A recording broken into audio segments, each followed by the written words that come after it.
Thank you, Mr. Chairman. Once again, we're at a hearing for an incredibly partisan piece of legislation. Just after last week, where all of us witnessed the most partisan, angry, bitter, divisive State of the Union speech in the history of our country. So I guess we shouldn't be surprised that Democrats once again seek to divide us.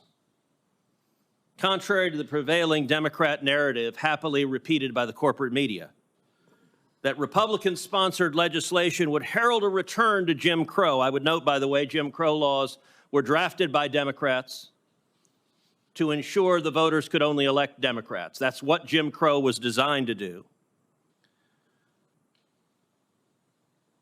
The reality is a majority of Americans support legislation that protects election integrity, that protects the right to vote. And yet, today, Democrats are not interested in election integrity. They are interested in power.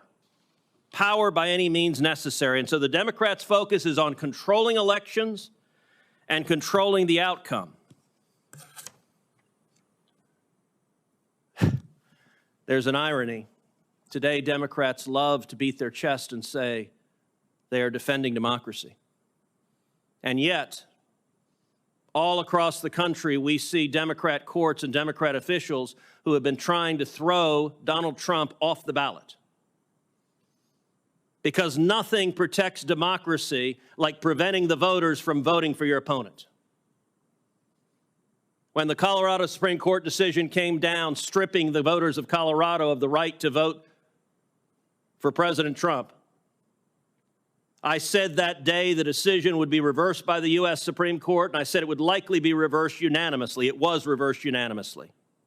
I invite anyone in this room to point to even one prominent Democrat who criticized that baldly anti-democratic power grab. And not only Colorado, but Maine and Illinois stood up and said, we hate democracy and we will not let the voters vote for our opponent. In the Supreme Court, I led a brief on behalf of 179 members of Congress arguing that Colorado's actions striking President Trump's name from the ballot were unconstitutional and that they endangered democracy. You know who didn't join that brief? Even a single Democrat.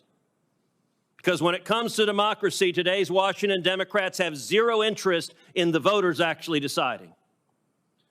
What they're interested in is anything that maintains Democrat power.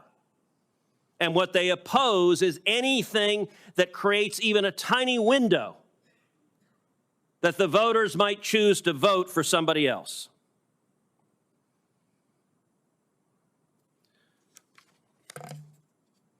Today, Democrats are pushing a bill that has many terrible provisions. But let's cut to the heart of it. This bill would institute two types of pre-clearance. Pre-clearance for everyone Democrats don't like, and pre-clearance for everything they don't like. This is about power. This is not about election integrity. This is the opposite of election integrity. Here's how it would work. Every state and local government across the country would have to submit certain voter changes.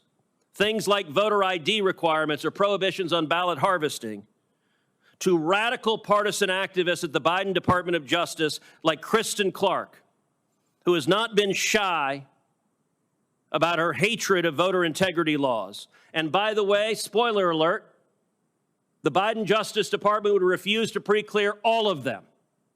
Anything enhancing election integrity, the Biden Department of Justice is opposed to.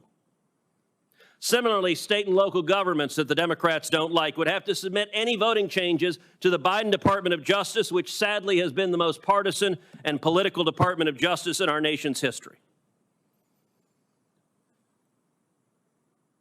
Mr.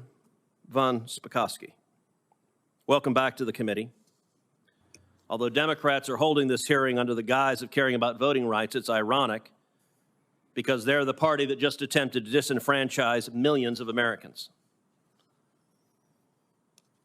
I want to talk to you about that irony. Mr. von Spakovsky, how many Colorado voters would have been disenfranchised if the Democrat Supreme Court had affirmed, if the U.S. Supreme Court had affirmed the Democrat Colorado Supreme Court? 4.5 million registered voters. Does disenfranchising 4.5 million voters, is that enhancing democracy? No.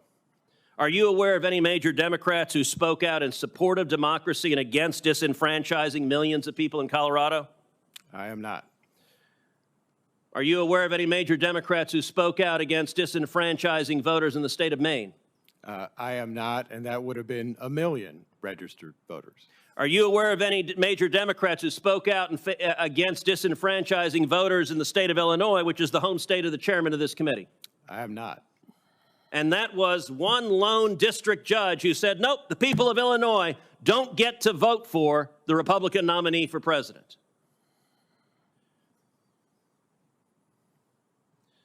Mr. Van Spakovsky, you wrote a November 2023 report with 2 important findings utilizing 2016 and 2020 Census Bureau data. What were your conclusions regarding the 9 formerly covered states under Section 5? That they had registration rates and turnout rates close to the national registration turnout rate or above it. And in fact, and how did they compare to New York and California? Yeah, well, they all did better than New York and California, including the turnout of registration turnout, not just of all voters, but registration turnout of black voters. Thank you.